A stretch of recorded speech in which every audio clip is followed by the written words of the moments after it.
We often talk about the vital role parents play in directing the education of their children.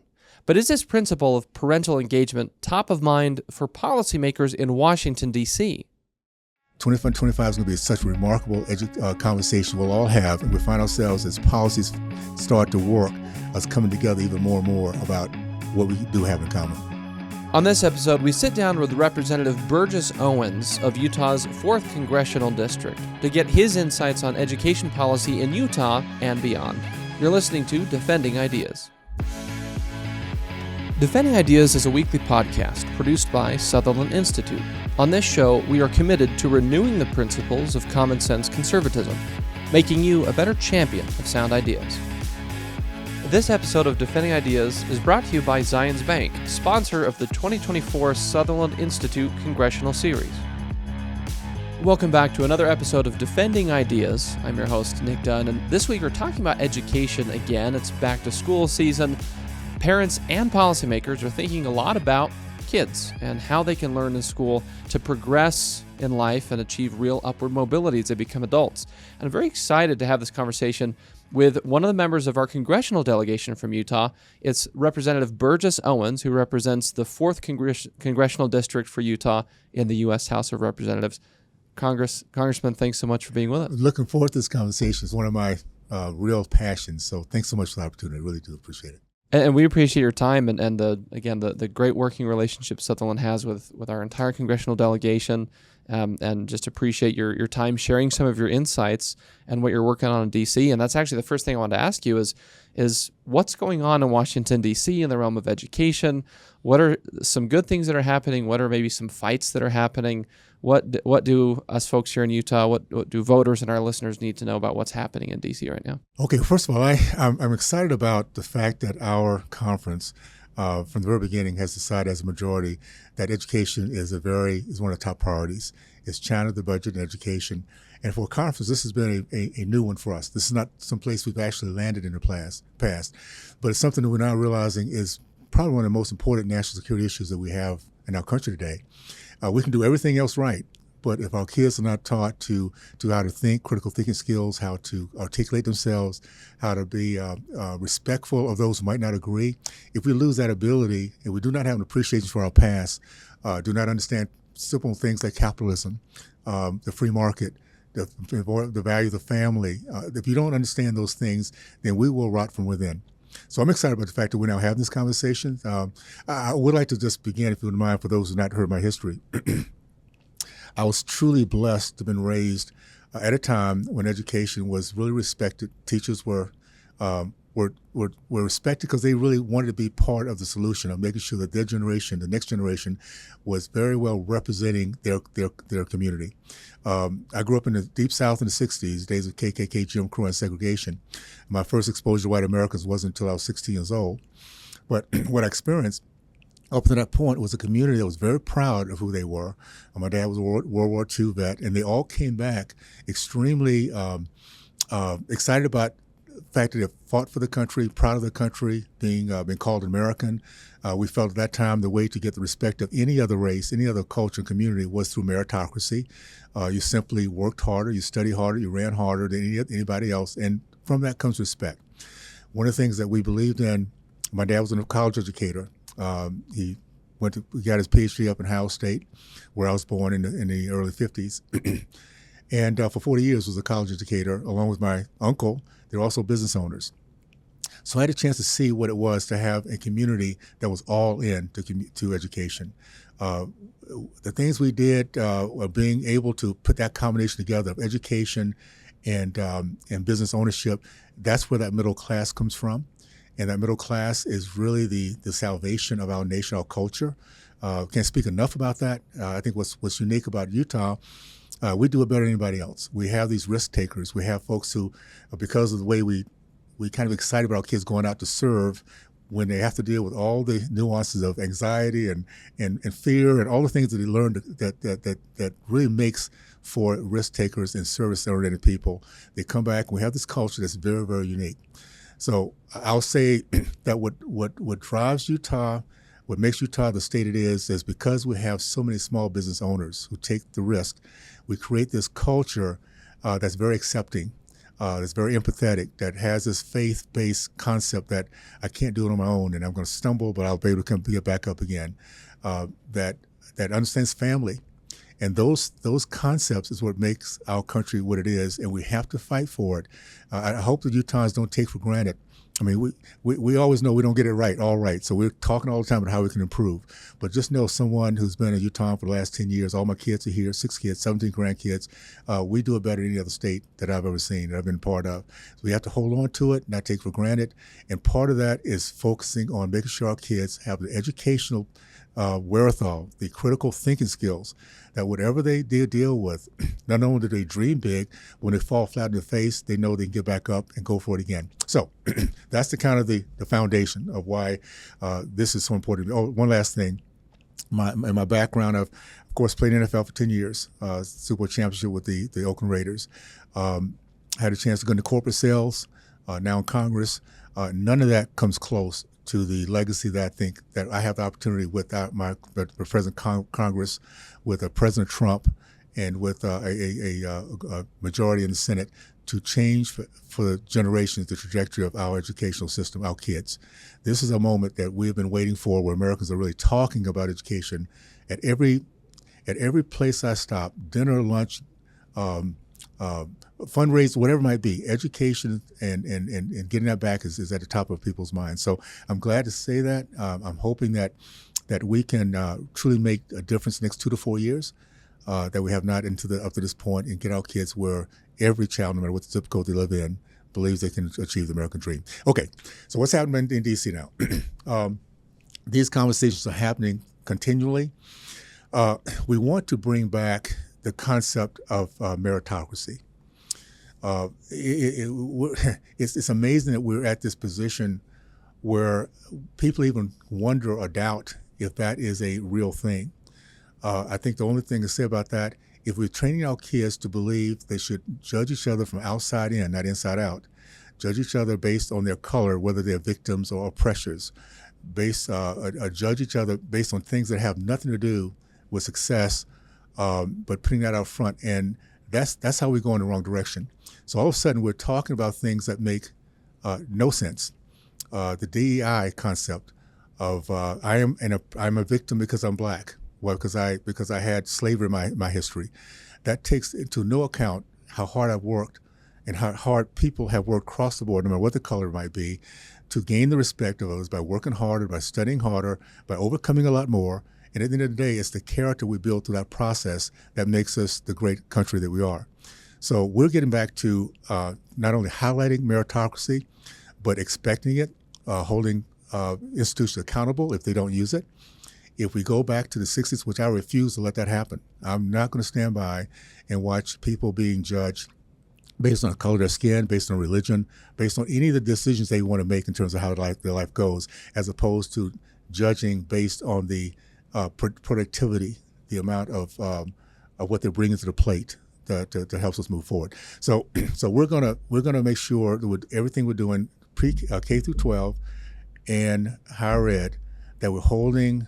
Not only are we keeping a level playing field, so whoever comes to the plate who wants to add their options as their way of training as an innovation, as an option, that is all have the chance to be judged on the same playing field.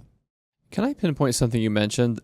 There's, as you're talking about kind of both the aspirational components of how we should view education and sort of the logistical, the specific things we need to make sure our kids know, there were 3 things that I kind of teased out from that, and I want to throw them back to you and see if that's the right framework or maybe a framework we should be thinking about when we have these kinds of conversations, whether it's in Washington, D.C. or back here in Utah. And the three things that I think you were illustrating were dignity, meritocracy, and skills, meaning that when we think about, well, what should our education system do? What should it instill in the next generation? We need all of those. There needs to be a sense of dignity, that who you are and what you can offer is really valuable. It's unique, and you are needed in society. And then meritocracy is your ability and your willingness to work hard, but then also we need to give you the skills so you can actually do something that's really valuable, constructive in society. that's kind of what is that right? And is that missing from conversations For my in DC? 5-minute introductory, you just nailed it in 2 minutes, in 3 words. No, that actually, and if you don't mind, I might take that from you and use it, because if you look at the country when it was at its best, when we're still trying to overcome the prejudice of our fathers, it was those 3 things that has brought us to where we are today, where we look at each other quite differently and we kind of expect the best. We look for the best, and it doesn't matter what the framework that person comes in, is that character that is drawing us to them. So, you nailed it. And now we have to do this. We have to put some policies to this. I think the biggest thing we have to get back to is realizing that DC does not have the answers. The answers are here in Utah. It's in our districts. It's when people like ourselves sit down and talk about what's best for our kids, not bureaucrats who have an ideology, who have a framework of they know everything. The problem is we get power into the hands of people who know everything. They will destroy everything they touch, because they just don't care. They have no awareness, no self-awareness. And that's been the problem with education. The minute we gave the power of DC to education with the Department of Education was the minute we started going downhill. One of the things I just can't, I have to mention every chance I get, because a big piece of not knowing our history is not realizing the opportunities that's there for all of us. You see, I grew up in, again, a community where faith, family, the free market, and education was everything. Think about Utah. Utah, faith, family, the free market, and education. You wonder why we're the fastest growing state, the most attractive state, the happiest state? It's because we understand that. Now, what is the result of those 3 things in the worst of times? The worst of times was the 40s, 50s, and 60s. Those times when we were segregated. Everything was, it was a law of the land. And so Black Americans did not expect help from outside. We looked from within. And we tied really deeply into those 4 concepts. And guess what happens from it? This is things that's not being taught today. It's not being taught on purpose, because people would not look at my race as victims if they knew the history of my race. 40s, 50s, and 60s. Now, I might have mentioned this last time we talked. 40s, 50s, and 60s, the Black community led the country in the growth of the middle class. Men matriculated from college. Men committed to marriage. Up until 1970, more Black women had a higher percentage of marriage than white women did, because men were expected to take care of their kids, take care of their wives. If they didn't, we were not respected in this little community we had. And we also had the success of business ownership. We led the country percentage of entrepreneurs. And you think about what it is for a segregated community that does not go outside of it. Think about your Asian community, think about your Italian community. All during this time, we all had the same kind of basic concepts. We stayed within. But when you stay within, money stays there. And when money flows through a community 5, 6, 15, 20 times, that middle class is spawned and grows, and all of a sudden expectations grow within. You have people who are not middle class that see all of a sudden their friends who've moved on and say, you know what, if they can do it, I can do it. And we have that empathy of that middle class. So, you know what, I've done this. I'm going to reach back and make sure I help as many people come along with me as I can. Knowing that there should never be any time moving forward that anybody feels sorry for the Black race. My parents would have felt demeaned if somebody told them that they were victims because they were Black. They worked so hard to gain the respect of their fellow man by showing we can stand toe-to-toe with you, given our right opportunities. And that's what we have to make sure we continue to do. What you're talking about is empowerment, regardless of immutable characteristics. And I want to ask you about how kind of this value structure you're articulating, I think, is really compelling. How do we apply that to a policy landscape, and especially in education where, predominantly education is governed at the state and local level? State legislature, school boards, local school districts, down to teachers, and even parents, which I wanted to get to in a minute, kind of the role of parents in education. But looking at this interplay between, you're obviously a member of Congress, so you kind of sit at a certain level in the institution in which you serve. How do you view the role of Congress in education, being able to be involved, or maybe not be involved where it shouldn't, in making sure that this value proposition of what education should provide is happening? And where do you say, well, Congress needs to sort of defer back to the states, to local leaders, and even to parents? Yeah. How do you strike that balance? Well, at first, it comes back to understanding the most powerful 3 words in the history of mankind: we the people. Power should always reside with we the people, not in D.C. And this has been a fight, by the way, we've had for quite a while. There's always been these two views that there's a centralized group of people that kind of know it all and they can tell us what to do and how to do it. They've messed things up pretty well since the 1800s. And then there's the other side. Let's take it back to the parents. Let's take it back to those teachers, like my teachers, because they were empowered with respect and with the respect in the institution, which is the way we can do some things. I want to talk about the policies because we're going to tie policies into this thing. Teachers, the institutions should be respected, but they can only be respected if meritocracy is the very top of the list. There has to be accountability. The very best, and I'll say that we'll talk about this later, but the very best in industry should make so much money that everybody would want to become part of this industry. We should be pulling people from corporate world who have a love for teaching, that all of a sudden they see this institution where the best is being highlighted. They're making income. They're taking advantage of the technology, and those who are not good do something else, like any other industry. So it comes down to making sure we have the right people in Congress. I will say that since I'm part of the 117th Congress, and 118th came after me, and then we're having the 120th, 119th, this one. And I'll say we've been probably the most America First set of legislators I've ever seen. When I say that, America First just strictly means that American people, their rights, their values, their voice comes before power in D.C. And so we have people like myself, never thought I'd be a politician. We have farmers, we have pharmacists that are there really just for a short time to do what we have to do is get the power back. That's the beginning of it. What do we do to get out of the way? What do we do to collaborate? And I'll say this about Utah, which I can say how proud I am. Utah does probably the best of collaboration. We punch above our weight in so many ways. Education is one area.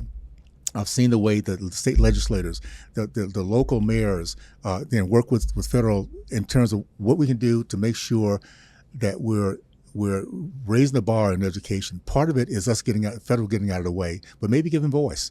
Things that is not in our wheelhouse, within our lane, but we can still give voice, and we can still collaborate with the state to see how we can help out whenever, without bringing all the strings and ties into it. So we now understand that the worst thing that can happen for education, we've seen the results of it. We've seen in the state of California, 2017, 75% of black boys not being able to read and write. We've seen districts in D.C. with zero proficiency of math, and from the Department of Education, you don't hear a peep. You don't hear any concern because they don't have concerns. Who are concerned about those parents who don't have the choice. They have to get in line just to have their kids in education. We need to switch that. Give the power of options, of choices to those parents. They know their kids. They know how to keep up with them. They know how to hold them accountable, and also you get teachers and engaged that are truly innovative, who love their profession. And we put those together, we'll be in pretty good shape. So we can tie some policies into that as we continue the conversation. Yeah, I mean, let's keep talking about parent engagement for a minute, because here at Sutherland Institute, we just put out a new research paper from our education policy fellow, Christine Cook Fairbanks, on this very topic. And this has been a theme of her work, and a lot of the work Sutherland's been doing on education for a long time is this recognition. In fact, we had the governor's new education advisor on the show a few episodes back, this recognition of the vital role that parents play in their kids' education, and how that should, and maybe areas where it needs to be amplified, how it should influence the actual policy conversations. And I want to ask specifically because, again, with your unique perspective representing Utah in Washington, you sit on the House Committee on Education and the Workforce and a couple of subcommittees as well related to that. But the work of that committee, do you see sort of the role of parents being prevalent in those conversations? And specifically, again, here at Sutherland, we espouse fully this important principle of parental engagement as one of the most impactful variables in outcomes for kids, and improving or reforming parent access policies as a way to help facilitate that, making it easier for parents and teachers. But I'm curious as to, does that sort of trickle up at all to Washington, D.C.? In this House Committee on Education and Workforce, are they talking about the role of parents? If not, how do we help bring it? It is now. I mentioned 117th Congress. It is now a big piece of our conference. You know, it's interesting that we even have this conversation, but because of the ideology that's slow rolling, slow walking through our institutions for a long time, Marxism, we've had to have this debate: who is truly responsible for our children? And the fact that the parents have to fight for the right to be the voice, to be the activist for their own child, says we've come a long way from the way our country was designed and set up. It is the parents. It's not somebody else's parents. It's not some other individual, some other person who will be tying the morale of our kids. So yes, we are now saying very simply, the parents not only deserve it, but they demand a place at that table. And if they can't get a seat at that table, then they have the choice to take their child and go to another table. Somebody will listen, because that's what the free market is all about. And the ones that listen the most, the ones that get the best results from the kids growing in whatever their talents might be. And this whole thing, another thing, real quickly, and I'm going to talk about the Parents' Bill of Rights. You take a look at where our public education is today. Horace Mann was the father of public education. Horace Mann passed away 20 years before Alexander Bell said, "Hello, Watson." You're talking about 1800s, 1850, whatever, 1850s. That "Hello, Watson" has turned into a smartphone that literally we can communicate. We have everything. I'm standing ready right now with some notes I want to make sure I highlight in a minute. I can go out to the woods where it sees the Milky Way with no service, but because of the satellite innovation, we're now going to have an ability to, no matter where you are, to be in connection. That is the innovation of the phone, "Hello, Watson." What has been the innovation of Horace Mann's public school system? Nothing. Exactly what they were fighting at that point. Should morality be taught in our schools? That was a conversation back in the 1800s. Who should have the voice, the parents or the experts? That was a conversation back in the 1800s. We are still having the same conversation because we have not brought innovation into the process. The free market has to come in, which basically means this: those who do it right will succeed.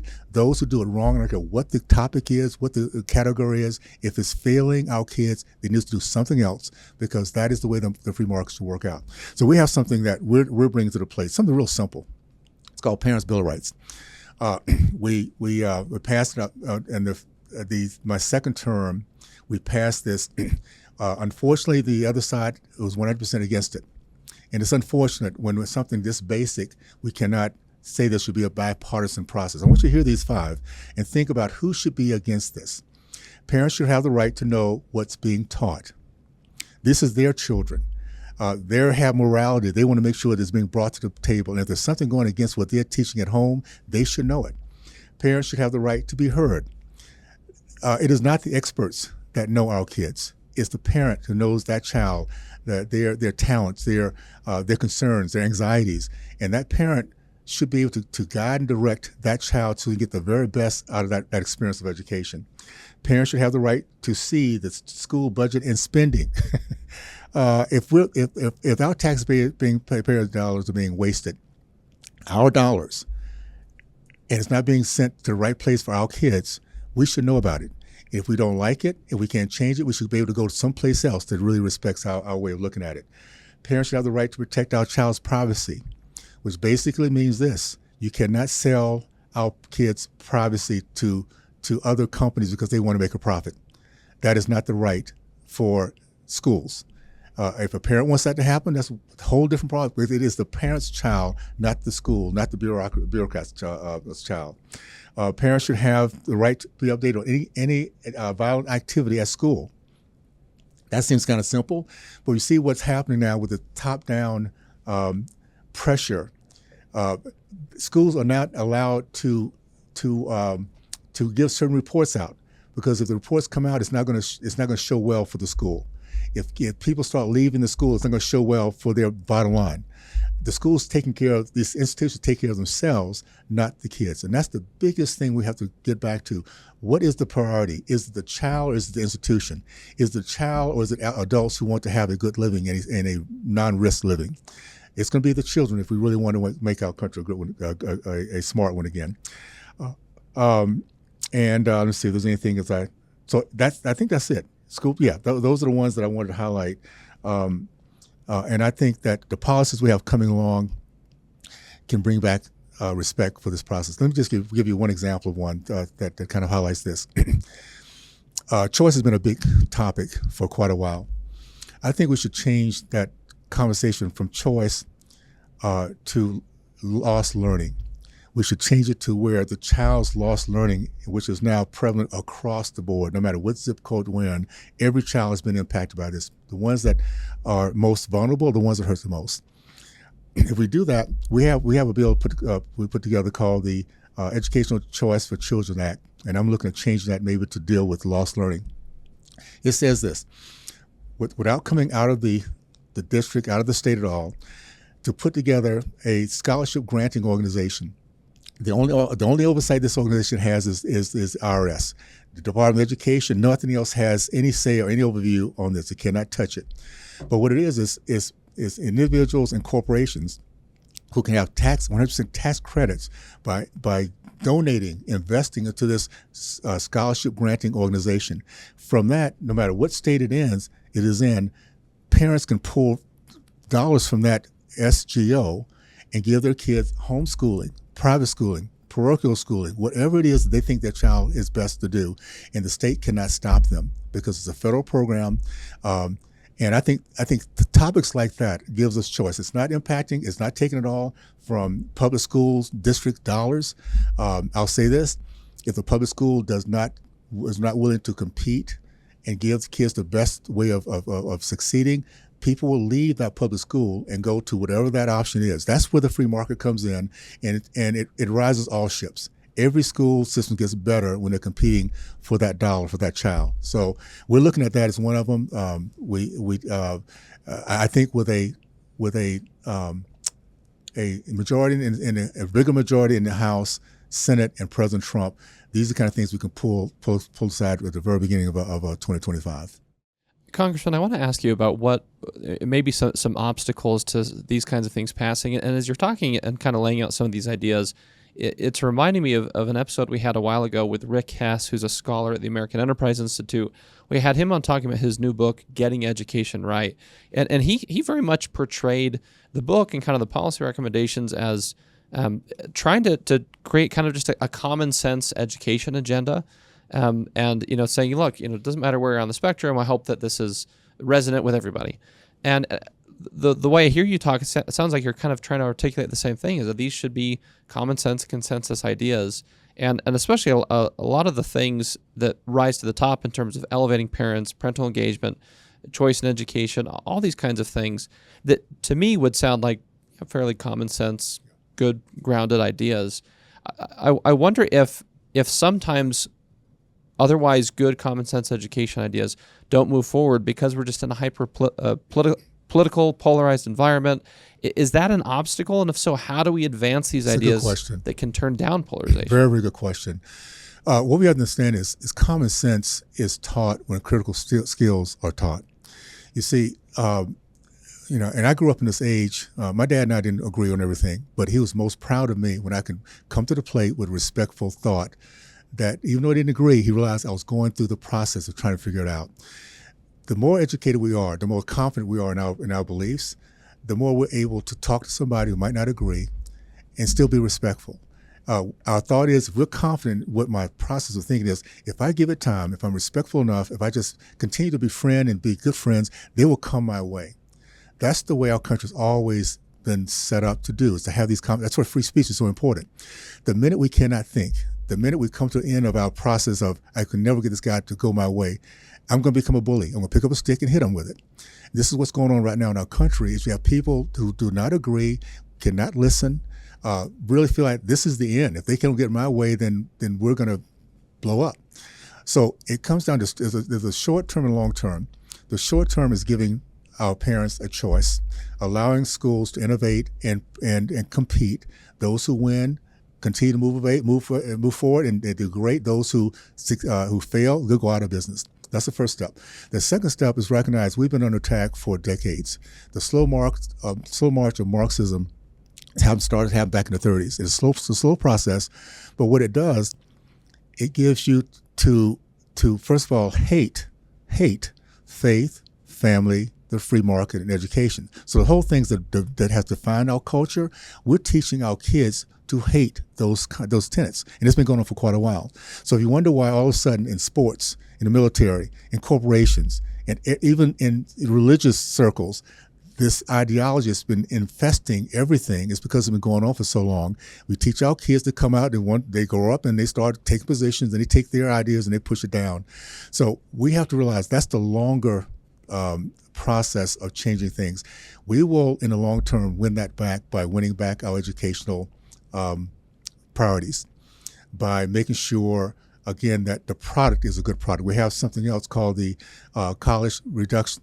the Educational Cost Reduction Act. Part of that is making sure that that colleges are accountable for their product. You guys remember the lemons law? You might be too young to remember. There's a lemon law that was back in 1975. It was a big deal because at that point, manufacturers were not responsible for the product they put out in the marketplace. They could put out a bad car, and the customer was responsible for fixing it and getting a new car, and they had nothing to do with it. So the lemon law said, no, if you're the manufacturer, you're responsible for the product and what comes out. This has to be applied to education. Colleges, if they put out kids that cannot, they're totally in debt, they have a degree that means nothing, and they hate our country at the same time, that is a product that we cannot put up with. And therefore, we have something called accountability.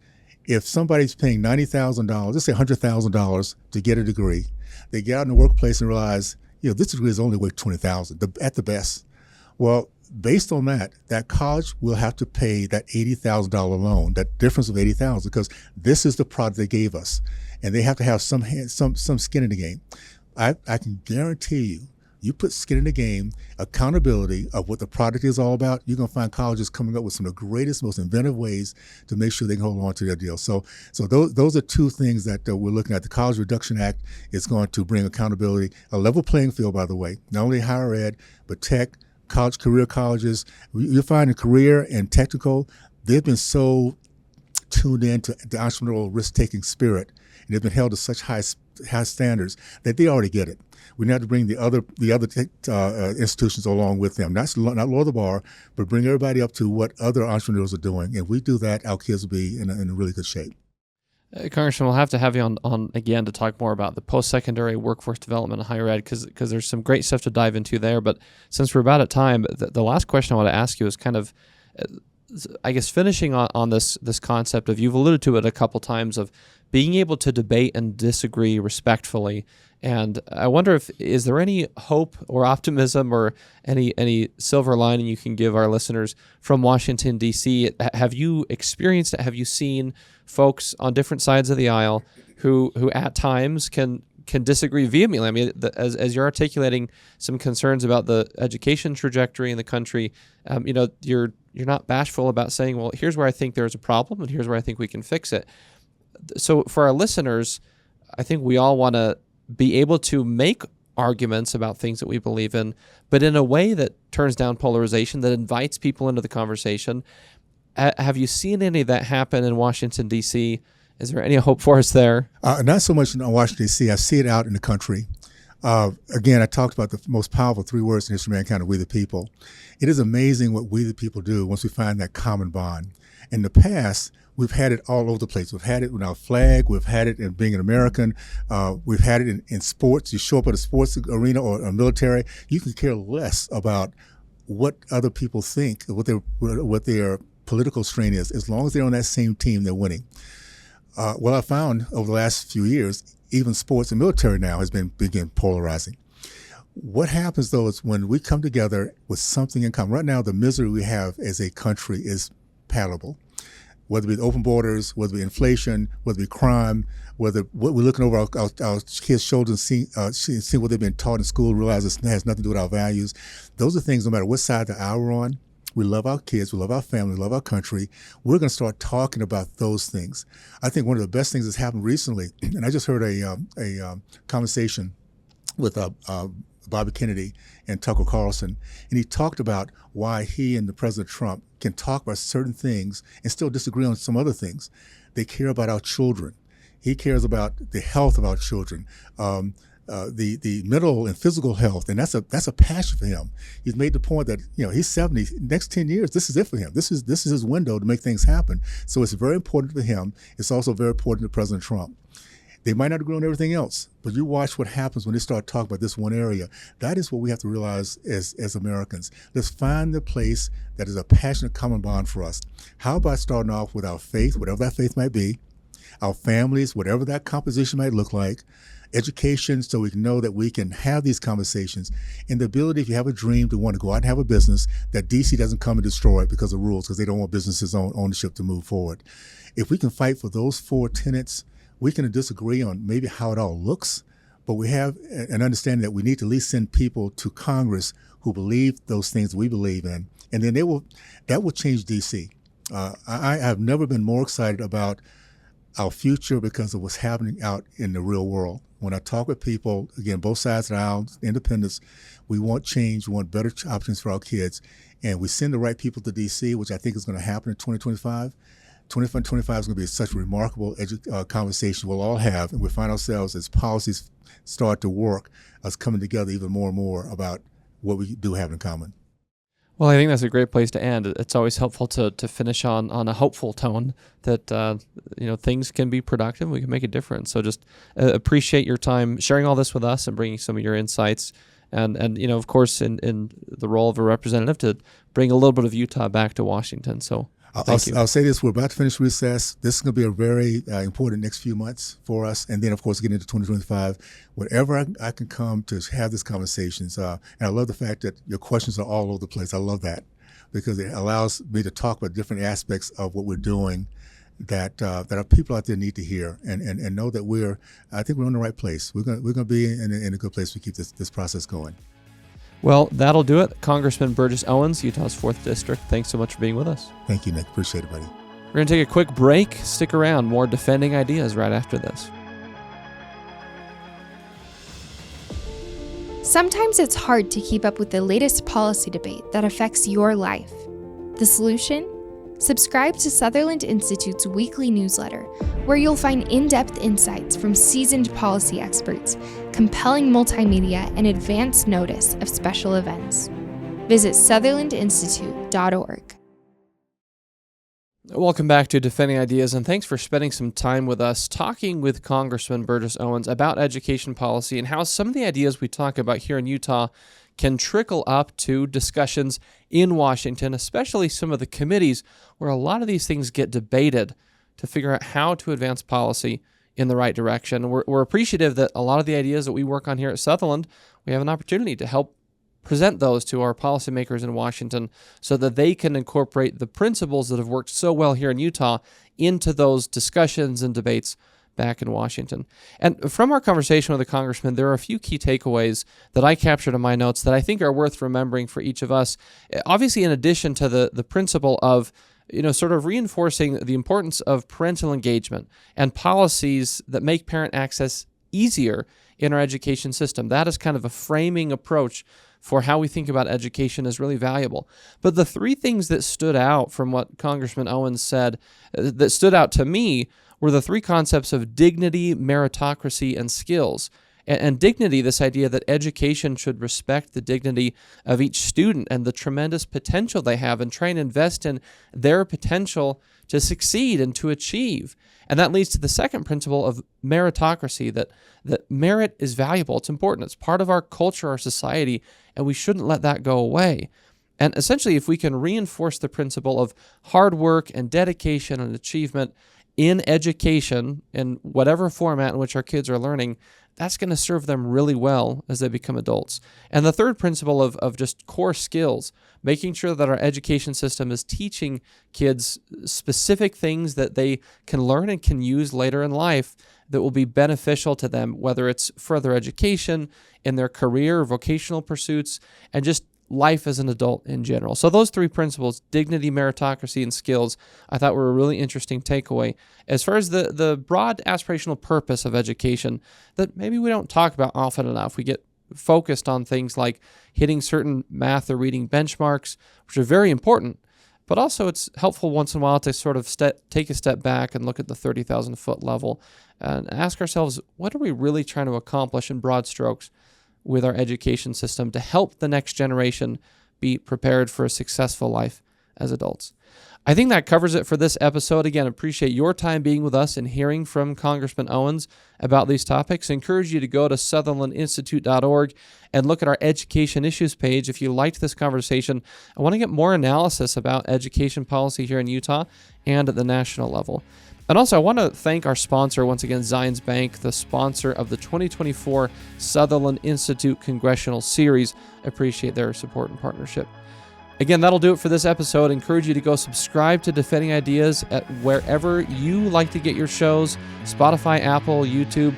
If you're watching on YouTube, please click the little bell icon in the corner so you can get a notification each time a new episode drops, which is every Tuesday morning.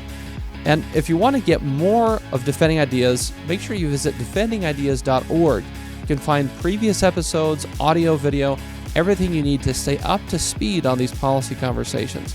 And lastly, if you want to support the broad work of Sutherland Institute, if you want more conversations like this about issues that really matter, please consider contributing to our work at sutherlandinstitute.org/donate. That'll do it for this episode of Defending Ideas from the Sutherland Institute in Salt Lake City. I'm Nick Dunn, and we'll see you next time.